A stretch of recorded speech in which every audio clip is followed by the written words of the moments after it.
Hello, our friends, Evolutionary Energy Arts family. Hi, and welcome back. So, yeah, it was interesting because we test the mics just because we've had so many issues over the years with these gremlins, so to speak, and we know what's going on. It's curious to see that it was acting, the OBS studio was acting as if there was a mic plugged in when there wasn't. I've never seen that before, but there must be some sort of internal mic now that's been put into effect. And, I punched in the search with CHINA, and I was just thinking the next two words, and the next two words for the first search result were the ones I was thinking. How intuitive are things getting? How much out of control is this technology before we get started with this video? Yeah, I mean, it used to be just once in a while you would talk about something and then you would see it advertised on the computer, but now you just got to think it. Yeah, so, I'm going to say a word spelled backwards, ONAN, right? There is that sort of technology that's probably floating along through everybody's veins at this point in time. And perhaps able to read our thoughts, perhaps able to do all sorts of interesting things. Yeah, and create pain and suffering. Especially when you are within reach of certain wavelengths, frequencies, technologies. As you know, we've been noticing this because when we were out in the middle of the desert, boy, it was a lot clearer, and it felt like meditation was way better. It just felt like we were able to stay clear much easier than being, on this side of the Rio Grande. Yep. So the Colorado River's largest reservoir is just 38% full and declining towards a threshold of a first ever shortage. Arizona water officials convened an online meeting this week to outline how the state will deal with the water cutbacks, saying reductions will be painful, but plans are in place to lessen the blow for affected farmers next year. So they expect this to go into play as the summer rolls on. And yeah, we got water shortages in the West. They are talking a second Dust Bowl in some places, some circles right now. Think about all this adding up to this perfect storm when it comes to food supply. What's it going to look like in 2023, 2024, as far as, food availability and sticker shock with the prices? I know, it's really something that we all have to be asking ourselves now so we can, kind of get ready for later because it is coming. I mean, the momentum is there. Yeah, and in meditation, excuse me, I was getting from the guides, they showed me MREs, meals ready to eat, and they were labeled ether and chi, prana, ki. And I think that they were telling me get more dependent on drawing the life force in and less dependent on food itself. And I understand that there's people out there that, to them, they couldn't even begin to understand this because they haven't done the research and, they don't understand how the universe really works. They understand how the universe works according to official sources, but not how it really, really works. And we can take in life force directly just through consciously doing it. You have to be able to envision it. As you see, California trucks salmon to the Pacific, low river levels blamed. So they're actually dropping off truckloads of salmon into the Pacific that they would normally release into rivers, but the rivers are just too shallow for the salmon to make it. In California, massive drought as well. It feels very, very ominous as to what the fire season is going to be like out in the West right now. Yeah, I know. It's just not looking good at all. And meanwhile, we see everything is bigger in Texas, including record hail. Now, they were calling it all sorts of stuff, including gargantuan. What was that term that you were getting, like Goliath or gargantuan? I don't remember. It was another term that they were using. Hail, how about hail 6.5 inches across? You know, I mean, obviously that landing on your head could take you out. Gorilla hail. Gorilla hail, there you go. So it fell amid a barrage of prolific hailstorms that incurred potentially billions of dollars, billions, across Fort Worth, Oklahoma City, and the areas west of San Antonio Wednesday night. Hardest hit were the areas near the University of Oklahoma, where hail damaged virtually every vehicle exposed to the elements. This is huge. This is what we're going into now. We're in a different world here, and there's just so many things to prepare for depending on where you're at.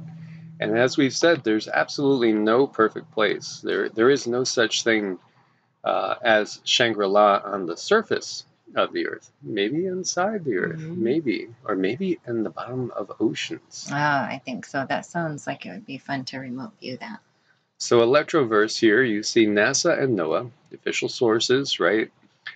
Adjust temperature data. Raw measurements show the U.S. has been cooling since the 1930s. And so this is citing the work of Tony Heller, saying how things have been maybe not as reported, maybe a little distortion, maybe a little propaganda. Yeah, I think so. Could be. So, you know, the modern maximum peaked, if we looked at the sun activity in the 60s, and as you see here, temperature trends from government agencies, not necessarily science. They say it's science. It has nothing to do with reality, almost nothing to do with thermometer data, as revisionist history, right? Those that win the wars write the history and say how it happened after the fact, right? That's what we've been getting. So the chart reveals that temperatures were actually warmer from 1920 to 1960 than they are today. They were comfortably warmer, in fact, often by 2 or 3 degrees Fahrenheit, as we look at the data. It's all about sales. It's all about sales, you know? Just look at the system. But keep this in mind as we see this headline about the fine dining ware country scaling up its WeatherMod program. And they're not the only one. So this throws a wrench in where you could go back to this and just throw it out the window. Throw it out the window when you have technologies that can change everything. You don't know what's naturally occurring. We could count sunspots, sure, but how do we know that what's happening is not exaggerated because of technology? How do we know, really, when you start looking at the Kardashev scale and just how much technology certain non-terrestrial civilizations might have? Who's to say that they might not have a pacemaker, so to speak, on the sun itself, bringing about solar cycles? How do we really know that when, you know, at the Vatican we have artwork showing a Dyson sphere? Well, that's what I keep going back to, is that Dyson sphere. And I don't even know, I've never been there, but I would be curious to know if they have like a explanation of what it is on the grounds there at the Vatican. Interesting, yeah. Well, I'm sure it was just a donated piece by somebody that's very, very devout. Of course. Cosmic ray flux and global cooling implications are upon us.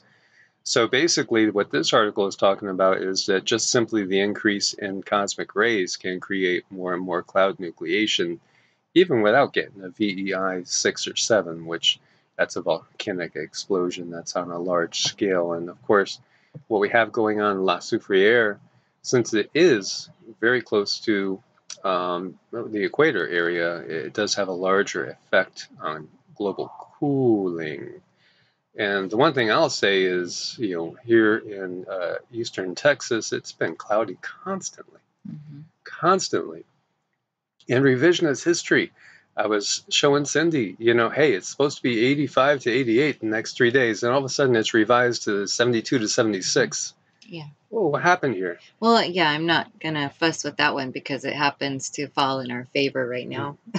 Well, yeah, because, you know, otherwise we would be sweating right now because we couldn't run the AC while we're in the camper making a video. You won't hear us. So, You know, and it's the same thing when we have 6 to 8 people that we're helping during the day. We can't really have the AC on when we're in the camper because you won't be able to hear people.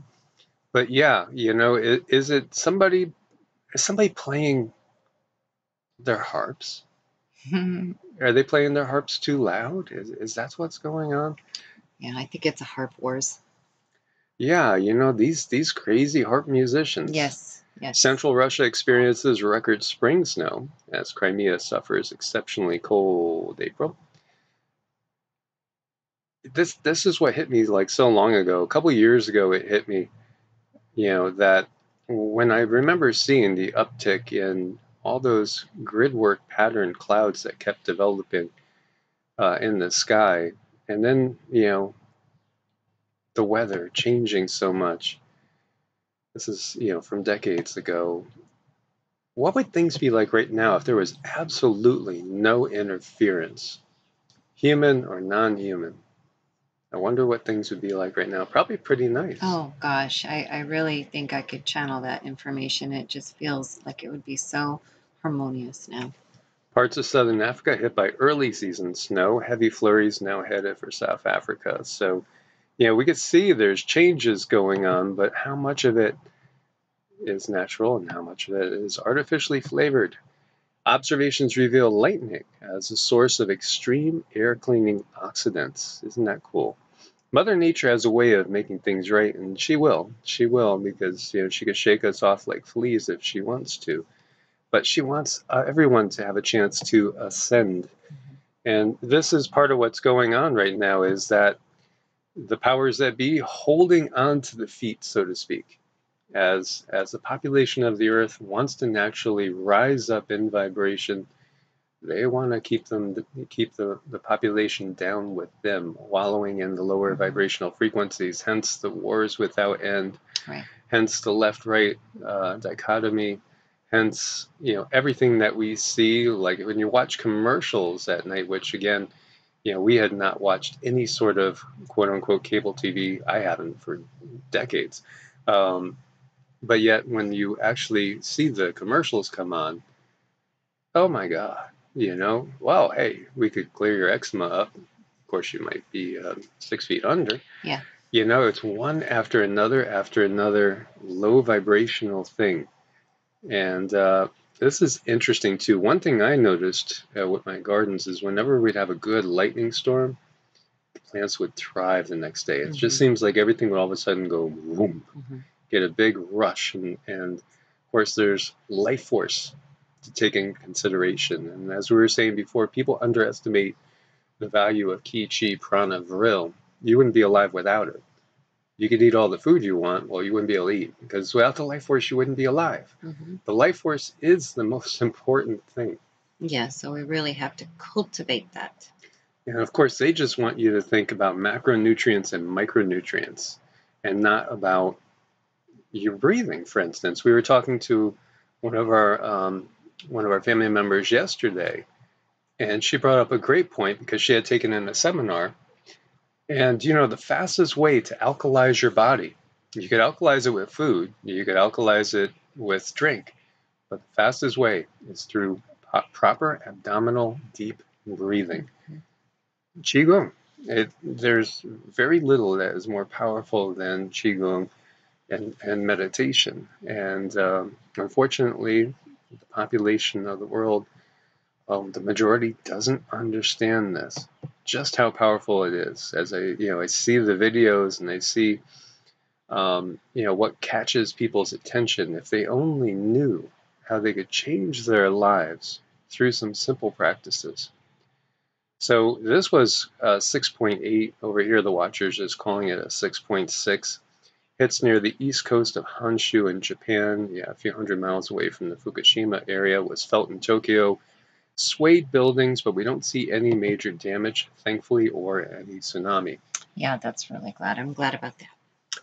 And the volcanic activity has just been going on and on and on. Phreatic explosion at Deng volcano in Indonesia. And we have renewed activity, new lava flow at Pacaya, and it's threatening nearby communities in Guatemala. there's really no safe place in Guatemala when it comes to volcanic activity. And again, I like Central America for many reasons, but then we saw two hurricanes just do stuff that they don't usually do, and they landed within just, maybe 20 miles of each other, and Cat 4, borderline Cat 5, cause such a displacement of humans, wipe out all their villages, their houses, their settlements, cause people to all of a sudden have to migrate up towards Mexico, and of course wipe out so much food. It's just one after another is what we've seen. Now, many areas, as we've talked about population migration, are getting a lot of people moving out of the cities and all. But here we see booms in Idaho and Utah are bucking the curve of very slowing U.S. growth. As the population growth in the United States grew at the slowest rate it has grown at for many, many decades, Utah, Idaho, see, this is part of the, the mountain time zone is growing and increasing. And I mean, we even notice it when we're talking to clientele. Yeah, most definitely. And so, in Utah, births largely drove the fastest growth in the country over the past decade. In neighboring Idaho, newcomers from California and other states helped it capture the second spot. I don't ever remember seeing anything like this. Bill Rauer, executive officer of Idaho Building Contractors Association in southwest Idaho, the state's most populous area. Builders are running at a breakneck pace right now. So, people are leaving a lot of areas, California namely, but other areas as well. And they, are heading, there's a tendency to head towards a little bit more country, a little more rural. People get their writing on the wall. It is, these are things that we really need to kind of recognize and take notice to prepare for our own issues. And a lot of young people are going to these states. Yeah, they are, which is good. I think that's a good thing. It gives people new ideas, gives people fresh starts, and hopefully enough of those are star seeds to help change the way that the society is going to be ran, I hope. And so, we've seen so much disclosure going on. As we see, UFO fragments are likely in possession of Lockheed Martin. I mean, of course, why don't we just come straight out and say that the governments of the world are working with ETs, interdimensionals. They always have been. If we go back to the Sumerian writings, if we go back to the Bible, Deuteronomy 32:8, each country is given to a heavenly being, the sons of the gods. It's the same story when you look at Deuteronomy 32:8. And of course, the Bible's been revised to make it look like they're talking about one entity, but it's plural, mighty ones, Elohim, plural. And then the Bible is just basically talking about the Sumerian stories.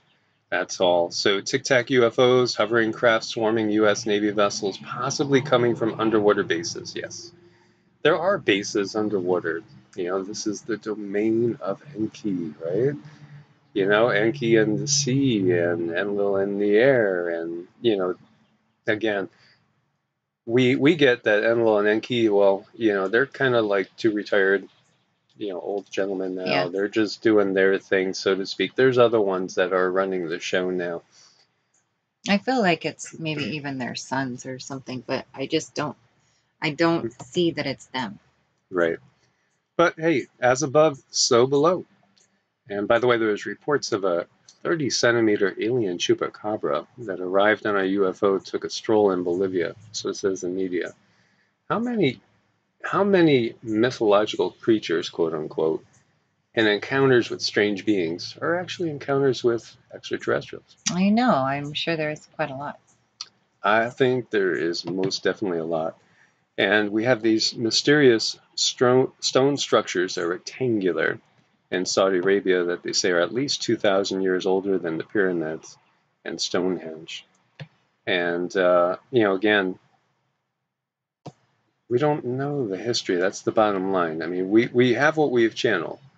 And what we've channeled and what we've got is that, the history that we have been given is so revised and Yeah. revisionist that you might as well just throw it out. Yeah.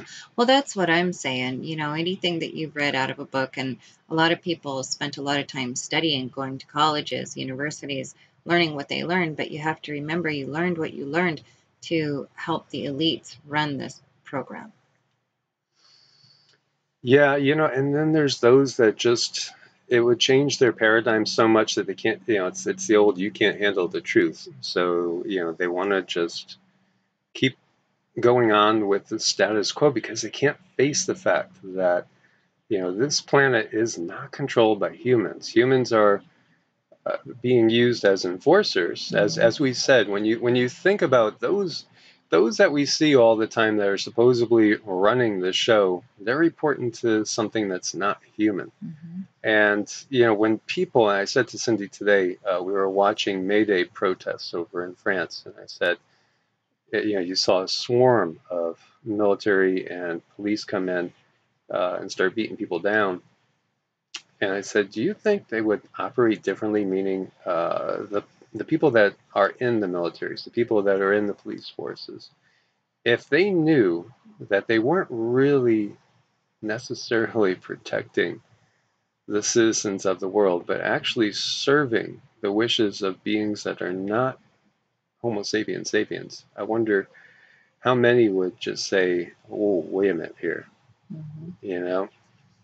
I didn't realize." And you said, Many would change their ways, but there's going to be a handful of ones that are morbidly curious to understand more about that higher level of control. So they might not change, but the majority would. in other words, there are some that would say, "Yeah, I'll take the opportunity to become a Sith and learn the Sith ways if we're going to do it in Star Wars jargon." Exactly. Yeah, yeah. Everybody is unique. We are all a unique expression of Source. I think the majority have a tendency towards the light and just instinctively want to help others, want to help raise up consciousness and vibration. And then there'll be those of you that are fully awake that are like, why are you talking about this stuff? We need to raise vibration because the majority of the planet is asleep still. Mm-hmm.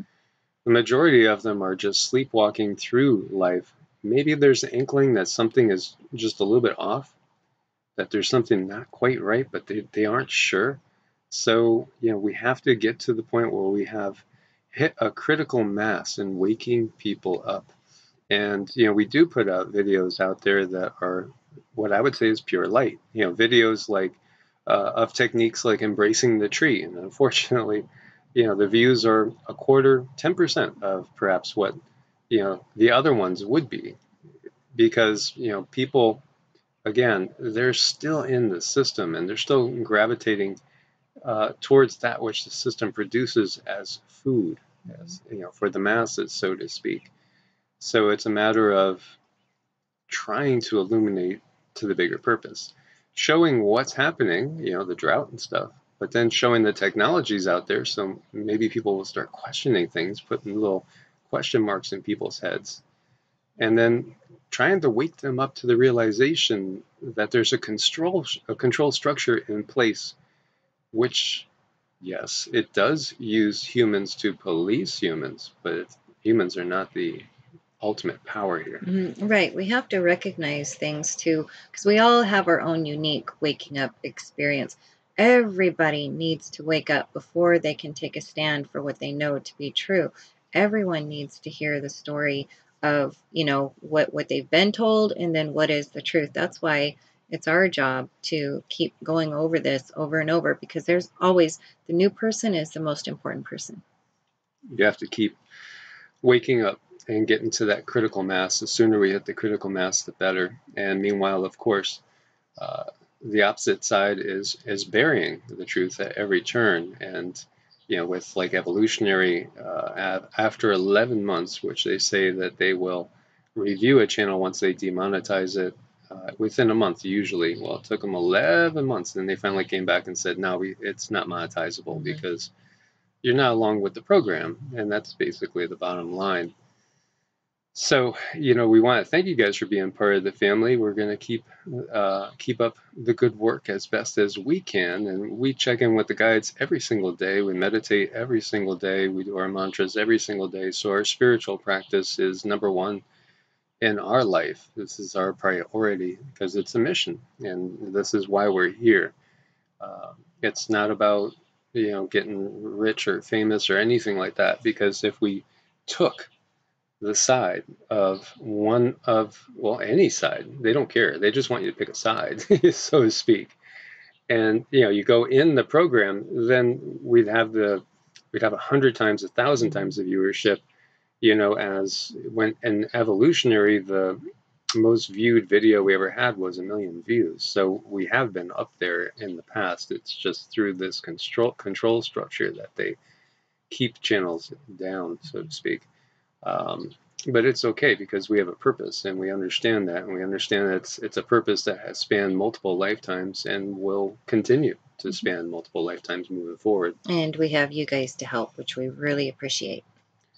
So thanks for being part of the family. Thanks for your support on Ko-Fi and Patreon, as we are in this system still, but we will change it. And as always, guys, be prepared out there. God bless and namaste. Namaste.